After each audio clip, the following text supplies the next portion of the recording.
আমাদের শেখ হাসিনার তার কবরের শেষ পেরেকটা পুঁতে গেছে।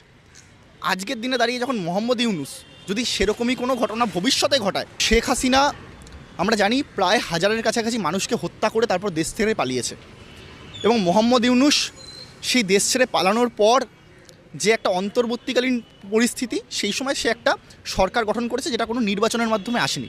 ফলে দুটোর পরিস্থিতি এক নয়। মোহাম্মদ ইউনূস রাষ্ট্র পরিচালনার ক্ষেত্রে অনভিজ্ঞ এবং সেখানে শেখ হাসিনা দীর্ঘকালীন অভিজ্ঞতা নিয়ে সেই গণহত্যাটা চালিয়েছে। ফলে দুটো এক নয়। শেখ হাসিনা অকপটে আমাদের স্বীকার করতে হবে যে শেখ হাসিনা গণহত্যা করেছে। সেটা মমতা ব্যানার্জিরও স্বীকার করা উচিত, সেটা নরেন্দ্র মোদীরও স্বীকার করা উচিত, সেটা শুভেন্দু অধিকারীরও স্বীকার করা উচিত। কারণ গণহত্যাটা আমরা টিভির সামনে দেখেছি। যখন আবু সঈদ যখন হাত উঁচু করে দাঁড়িয়েছিল, সেই অবস্থায় যখন তার বুক চিতিয়ে যখন দাঁড়িয়েছিল, তখন তাকে যখন গুলি করা হলো, তখন আমরা এটা দেখতে পেরেছি টিভির সামনে যে তাকে কীভাবে হত্যা করা হয়। এবং সেই দিনই বোঝা গেছিলো যে আমাদের শেখ হাসিনার